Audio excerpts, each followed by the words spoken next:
Buen Tenemos día. al compañero Raúl, que es de la directiva, al señor Jerónimo, que ya se va a conectar. También tenemos otro propietario de circo, como lo es Robertillo, y los demás compañeros que posiblemente ya se van a conectar para estar todos en la reunión. Okay. El compañero Raúl es directivo, Roberto Funes es propietario de circo también. Personas que están interesadas en lo que es la capacitación de los protocolos, ¿verdad? De bioseguridad que los van a otorgar ustedes ahora. Me gustaría que estuvieran los demás compañeros, pero no sé por qué motivo no se han conectado. Ya les remarqué y creo que lo están intentando ahorita. De acuerdo, de acuerdo. Bueno, me voy a presentar. Mi nombre es Walter Romero, soy el director nacional de las Casas de la Cultura y de los Parques Culturales del Ministerio de Cultura. El objetivo de la capacitación de hoy, en primer lugar, es que ustedes puedan conocer un protocolo marco que se ha aprobado por el parte del Ministerio de Trabajo y del Ministerio de Salud para las medidas de bioseguridad de los circos, ¿verdad? Esto es un documento de referencia que les puede servir a ustedes para que cada uno pueda adaptarlo a el protocolo de circo que tiene que establecer cada uno de ustedes. ¿Cuál es el objetivo de esto? Pues el más importante, que el público que visite los circos pueda sentirse seguro y conozca y que pueda sentirse en un espacio en el cual se están tomando todas las medidas de bioseguridad, ¿verdad? Esto es muy importante también para que la población sepa que los circos están preparados para recibir al público y que les invite, pues, se sientan invitados a llegar a los circos con toda la tranquilidad, ¿verdad? Entonces, voy a dejar al compañero Carlos León, quien es nuestro técnico que ha estado trabajando el tema de los protocolos y quien nos va a compartir la información de este protocolo. Posteriormente se los vamos a hacer llegar a sus correos electrónicos y el protocolo y la información efectiva para que ustedes también puedan tener esto en sus manos, ¿verdad? Y lo puedan trabajar. Como decía, vamos a hacer una grabación de esta capacitación con el objetivo que posteriormente, pues, quienes no han podido conectarse puedan tener acceso a la información también, ¿verdad? Así que después de que Carlos haga la socialización del protocolo, también si hay algunas preguntas de parte de ustedes, vamos a abordar y muy bien. Dejo a Carlos para la capacitación. Gracias. Bueno, gracias. Buenos días nuevamente a todos. Es un gusto estar esta mañana con ustedes compartiendo. A continuación vamos a pasar a la socialización del protocolo. En un momento les comparto la presentación.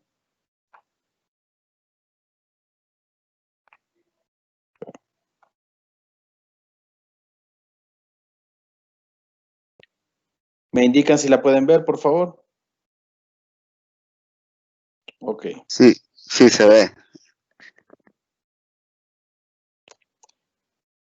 El protocolo lleva por nombre Protocolo para la Prevención y Monitoreo del Contagio de la Pandemia COVID-19 en Circos.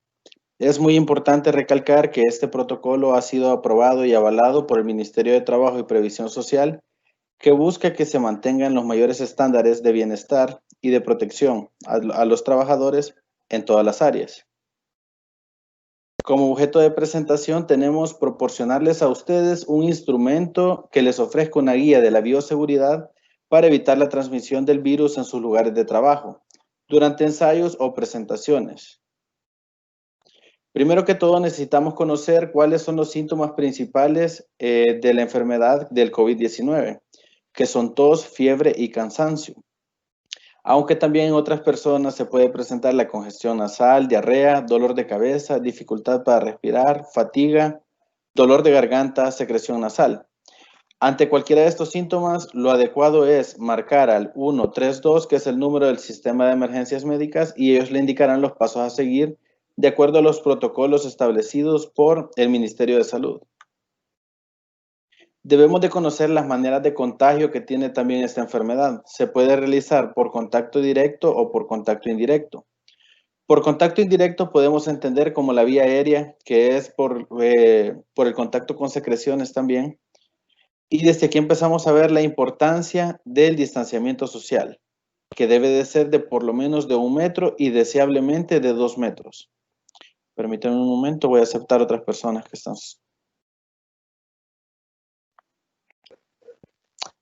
Como les comentaba, como les comentaba, también se puede dar por contacto indirecto, que es tocando superficies que han sido tocadas por una persona que se encuentra contagiada de COVID-19. Ahora bien, ¿qué debemos de hacer y tomar en cuenta para cada área del circo?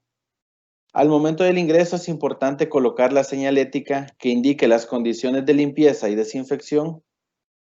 Debe de existir un distanciamiento físico de por lo menos 1 metro, como se comentaba anteriormente. El uso de mascarillas en áreas comunes debe de ser de manera obligatoria. Las condiciones especiales para grupos que cada circo deberá de adoptar. Y las condiciones para autorizar el ingreso en caso de temperatura corporal arriba del límite establecido. El ingreso a las instalaciones del circo se realizará de la siguiente manera. Se permitirá el ingreso de personas con un distanciamiento físico mínimo de 2 metros. Aquí, como les comentaba, esto se puede reducir hasta 1 metro de distancia dependiendo de las instalaciones de cada circo, pero lo ideal siempre vienen siendo 2 metros. Para el caso de grupos de visitantes se puede permitir el ingreso simultáneo, pero estos grupos deben de guardar siempre el distanciamiento físico del resto de otros grupos. Se debe de determinar el número máximo de personas que puedan ingresar al establecimiento para evitar el hacinamiento. Esto lo pueden hacer ustedes considerando el máximo número de personas que haya, respetando siempre el metro de distancia. Para ingresar al circo, los visitantes, el personal y proveedores que tengan deben de realizar el lavado de manos conforme a lo establecido por las autoridades de salud.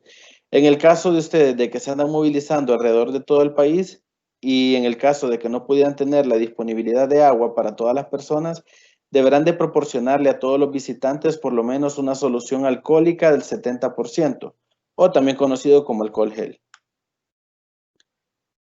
Se debe tomar la temperatura corporal a visitantes y al personal previo a su ingreso. Esto debe de ser cada vez que ellos van a ingresar al circo, le deben de tomar la temperatura utilizando un termómetro infrarrojo a manera de evitar el contacto directo.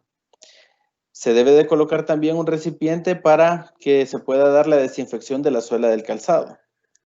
Muy importante recalcar que se debe de evitar todo tipo de saludo con contacto físico. Y en el caso de que una persona presente temperatura corporal mayor a 38 grados centígrados, esta persona no se le debe de permitir el ingreso al establecimiento y se le debe indicar que debe de visitar un centro de salud más cercano o, como les comentaba anteriormente, llamar al 132, que es el número del sistema de emergencias médicas. El área de boletería y recepción es un área bastante importante que se debe de tomar en cuenta para las desinfecciones constantes, ya que es donde existe un mayor contacto físico, ya que el visitante es el área donde suele realizar sus pagos. El visitante en todo momento deberá hacer uso de la mascarilla en esta área. En el área de recepción debe de establecerse barreras físicas que separe al personal de los visitantes. Sabemos que no en todos los casos se puede realizar esta aplicación de barreras físicas. Por consiguiente, si esto no es posible, se le deberá de dotar al personal encargado de realizar el cobro de una mascarilla mínimo KN95. El personal deberá de lavarse las manos cada hora y aplicar una solución alcohólica del 70%, como mencionamos, es el alcohol gel para la antisepsia en manos después de cada atención. Cuando el personal haga uso de un teléfono fijo o dispositivo móvil, deberá evitar el contacto con la mascarilla y desinfectarlo posteriormente. Esto es algo bastante importante de recalcar, que se debe de seleccionar una única persona que va a poder hacer uso del teléfono fijo o dispositivo móvil del lugar a manera de que esta misma persona no esté compartiendo artículos personales. El personal no debe utilizar accesorios tales como joyas, aretes, bisutería, reloj, anillos, entre otros, debido a que en estos artículos el virus suele tener un mayor tiempo de vida. Debe evitarse en todo momento, como les mencionaba, el préstamo de teléfono, bolígrafos o insumos de oficina. Evitar la distribución de materiales impresos. El equipo informático, caja registradora, depósito para guardar el efectivo y cualquier otro elemento de uso debe limpiarse y desinfectarse al menos 3 veces al día. Se establecerá una ruta específica para el ingreso de visitantes o personal designado para la ejecución de estas funciones. Y se debe de realizar una limpieza y desinfección en el área de recepción y boletería al menos cada 2 horas. Cabe mencionar que esta limpieza y desinfección tiene que ser bastante profunda y durante se realice esta desinfección no se permitirá el ingreso de personas en esta área. En las áreas comunes dentro del circo, se deberá de colocar dispensadores con alcohol gel para la antisepsia de manos. Se debe de restringir el acceso a los visitantes a aquellas áreas comunes que no pueden ser limpiadas a fondo. Establecer señalización que induzca el cumplimiento del distanciamiento físico de al menos 2 metros. Y realizar el proceso de limpieza y desinfección previo a la apertura y posterior al cierre del establecimiento. De ser posible, se debería de realizar también una limpieza y desinfección al mediodía, dependiendo de las horas en las cuales se tengan las funciones del circo, ¿verdad? Esto va a depender también del número de afluencia de personas que tenga cada circo. Los instrumentos empleados para ejecutar los procedimientos de limpieza, tales como escobas, trapeadores, esponjas, deben de someterse a desinfección posterior a cada ciclo de limpieza. Se debe realizar la desinfección en las áreas comunes considerando pasamanos, suelos, puertas, ventanas, sillas, ya que estos son los elementos que más tienen contacto con las personas y son los principales, de acuerdo a la Organización Mundial de la Salud, por donde se realiza el contacto indirecto con las personas. El personal de limpieza debe lavar sus manos antes y después de realizar la actividad de cada ciclo de limpieza. Evitar tocarse la boca, nariz y ojos. Colocar material informativo sobre las medidas de bioseguridad relacionadas al lavado y desinfección de manos. Sabemos de que actualmente no es suficiente únicamente lavarnos las manos convencionalmente como lo hacíamos, sino que debe de ser un lavado de acuerdo a instrucciones giradas por el Ministerio de Salud que debe de durar por lo menos 30 segundos. Y se debe de informar a los visitantes que se estará realizando una limpieza y como les mencionaba anteriormente, al momento de realizar una limpieza y desinfección de estas áreas, no debe de haber acceso al público durante ese tiempo. El área de servicios sanitarios. Se debe de disponer siempre de jabón líquido y papel para el secado de manos. No se deben utilizar toallas reutilizables ni tampoco las secadoras eléctricas. Se debe de realizar diariamente el funcionamiento de dispensadores de jabón y papel desechable. Se debe de realizar la limpieza y desinfección en el área de servicios sanitarios al menos cada 2 horas o aumentando la frecuencia de este procedimiento según el nivel de flujos de personas. Esta limpieza debe de incluir todas las superficies que tienen contacto con las personas, tales como inodoros, urinarios, grifos, lavamanos, basureros, etc. Los depósitos para basura deberán de tener un sistema que les permita no tener contacto a las personas con las manos. Por consiguiente, se recomiendan depósitos de basura mediante un pedal y debe de incluir siempre en su interior una bolsa plástica para la recolección. Hay espacios en los cuales los circos suelen mantener aire acondicionado, entonces estos deberán de tener una ventilación natural por lo menos de 30 minutos al día para que se permita un recambio de aire.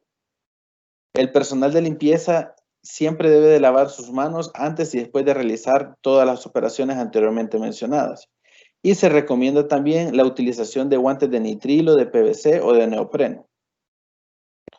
Los instrumentos empleados para ejecutar la operación siempre deben de someterse a limpieza y desinfección posterior a cada jornada. Esto lo podríamos escuchar un tanto repetitivo, pero es importante hacer énfasis a que los instrumentos utilizados para desinfectar otras áreas pueden ser focos de contagio, por consiguiente es necesario ponerlos siempre a limpieza y desinfección posterior a cada jornada. En el área de butacas o sillas del público en general, se debe definir el nivel de ocupación entre butacas, de forma de asegurar siempre el distanciamiento físico. Para grupos familiares o personas que comparten visita, podrán permanecer en butacas seguidas. Se debe de realizar limpieza y desinfección con solución alcohólica al 70% o con amonio cuaternario, como lo conocemos normalmente, en el área de butacas, para que éstas se higienicen y todos aquellos elementos también con los que tienen contacto los visitantes deben de ser desinfectados después de cada una de las funciones. Se debe de ventilar con aire natural el espacio de las butacas para permitir el recambio de aire. Y el personal de limpieza, nuevamente, como lo comentaba, es importante que lave bien sus manos antes y después de realizar el procedimiento. Sobre las instalaciones del personal, podemos mencionar que el personal debe de cumplir con las medidas de bioseguridad establecidas por el empleador. Esto es muy importante ya que ya mencionábamos la toma de temperatura, sea empleado, sea proveedor, sea visitante, público en general, siempre debe de realizarse la toma de temperatura. Se debe de realizar la desinfección del calzado igualmente, como se mencionaba, y se deben de utilizar todos los canales de información y comunicación adecuados que recuerden al personal cumplir con las medidas de seguridad durante su jornada laboral. De ser posible, en las instalaciones donde se mantiene el personal del circo, se debe de colocar infografía. Si hay sistema de sonido, se debe de estar recordando cada cierto tiempo el correcto lavado de manos y también las medidas de seguridad que se deben de cumplir. Y se debe de realizar la limpieza y desinfección del área del personal, recomendadamente 2 veces al día, pero como se mencionaba, de ser posible, se debería de realizar hasta 3 veces.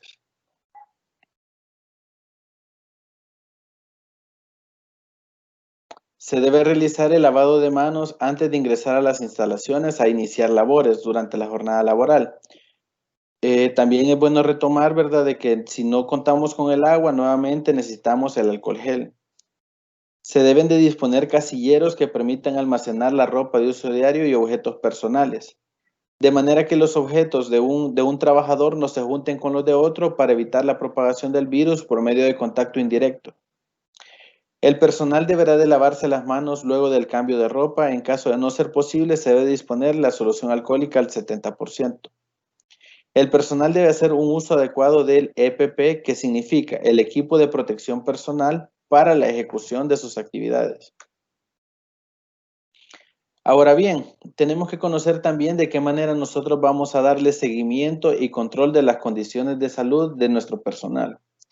Se debe de capacitar al personal que será designado a la toma de temperatura del personal del circo, con la finalidad que lo realice de manera correcta y los datos obtenidos sean verídicos. Se debe realizar la medición de la temperatura corporal al personal previo a su ingreso y posteriormente, por lo menos en 2 ocasiones más en el día. Esto se debe a que una persona puede ingresar en la mañana con su temperatura normal y desarrollar síntomas a media mañana. Por consiguiente, es importante llevar un control del registro de temperaturas de todo el personal y ver que durante el día no hayan cambios en ella. Debe llevarse una bitácora donde se registre el historial de las diferentes mediciones de temperatura corporal del personal. En caso de que algún miembro del personal presente temperatura corporal superior a 38 grados centígrados o cualquier otra sintomatología compatible con COVID-19, aunque sean por síntomas leves, se deberá de trasladar a un centro de salud cercano, ya sea público o privado. Cada día se debe de dotar a todo el personal con mascarillas tipo quirúrgicas. Estas son las mínimas indicadas por la Organización Mundial de la Salud que se recomiendan. Las mascarillas de tela también son funcionales siempre y cuando cuenten con un mínimo de 3 capas de tela y también se estén realizando las desinfecciones al final del día. Se debe de mantener una base de datos actualizada que refleje las condiciones de salud del personal, así como otra información necesaria ante cualquier emergencia.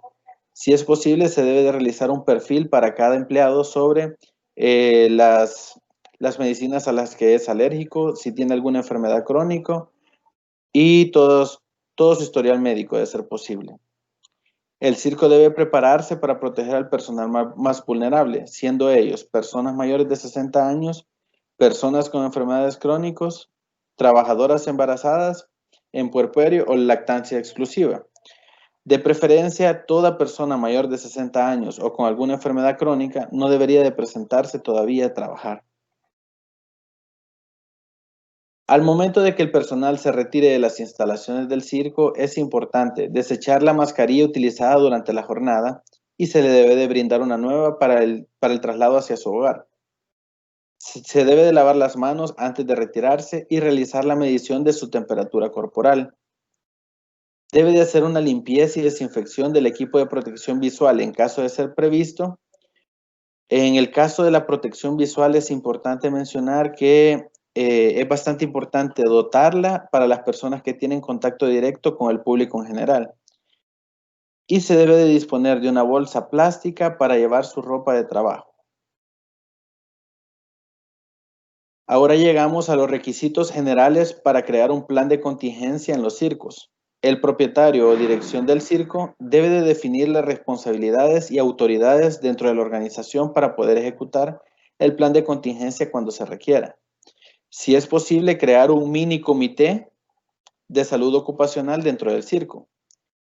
Y también se debe de definir el perfil y las competencias requeridas para este personal que va a formar este comité. A estas personas se les debe de definir un plan de formación que debe de contener por lo menos lo siguiente: principios básicos de primeros auxilios y cadena de supervivencia, manejo de heridas, quemaduras y fracturas, y medidas de bioseguridad para la atención de visitantes que presenten sintomatología de COVID-19. Es importante que esta se debería de ver también como una oportunidad de que este comité no va a ser únicamente para efectos post-pandémicos, sino que se puede empezar a manejar también, ¿verdad?, para todo tipo de emergencias que hayan dentro del circo. Las situaciones que podrían activar este plan de contingencia, enfocándonos actualmente, ¿verdad?, en la enfermedad del COVID-19, es sobre todo, ¿verdad?, que no se permitirá el ingreso al establecimiento de personas que presenten mayor a 38 grados centígrados en la toma de temperatura corporal. Para el caso de personas que muestren síntomas posteriormente a su ingreso al circo, deberá trasladarse a un área designada y se le indicará que esta persona debe abandonar las instalaciones y recomendarle asistir a un centro de salud cercano, ya sea público o privado. En el caso de una muerte súbita, se debe llamar al 132 del Sistema Nacional de Emergencias Médicas y se debe de aislar completamente el área. El personal que atiende este plan de contingencia debe de tomar las medidas de bioseguridad siguientes. Debe de usar en todo momento la mascarilla, el distanciamiento físico, el uso de guantes, limpieza y desinfección del área con la que esta persona tuvo contacto y el manejo de sus desechos. Es importante mencionar también que toda muerte súbita que se dé dentro del circo se va a tratar como muerte sospechosa por COVID-19.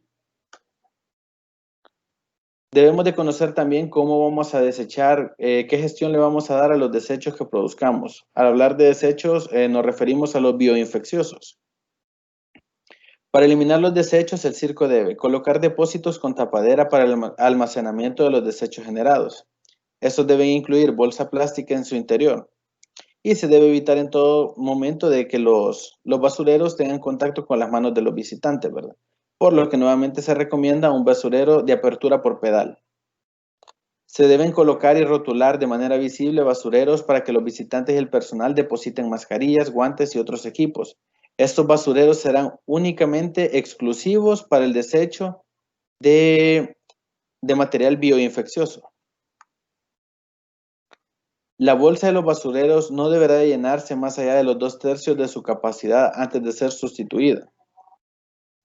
Rotular las bolsas utilizadas para desechar el equipo de protección personal contra COVID-19 con la leyenda EPP, que como mencionábamos significa equipo de protección personal, y de ser posible es bueno poner también la fecha en que se va a retirar estos desechos. No se deben de trasegar los desechos de una bolsa a otra ni la reutilización de las mismas. Utilizar la ruta más corta al momento de transportar las bolsas de basura con el equipo de protección personal al contenedor y sobre todo evitar pasar por áreas muy concurridas. Se debe guardar todo el equipo de limpieza en un gabinete destinado para ello. Como disposiciones finales del protocolo para circos, tenemos que las instalaciones deberán de garantizar la disponibilidad de agua potable o alcohol gel para la ejecución de sus actividades y así cumplir con las medidas de bioseguridad referentes a la limpieza y desinfección requeridas en este documento. Los parámetros de bioseguridad, tales como temperatura corporal, distanciamiento físico mínima y medidas de contingencia, entre otras, se deben mantener en constante revisión según las actualizaciones que defina el Ministerio de Salud, que es el ente rector en coordinación con la Organización Mundial de la Salud, y debemos de tomar en cuenta que las medidas de seguridad, de bioseguridad y sus requisitos definidos en este protocolo deben integrarse al programa de gestión de prevención de riesgo de cada establecimiento.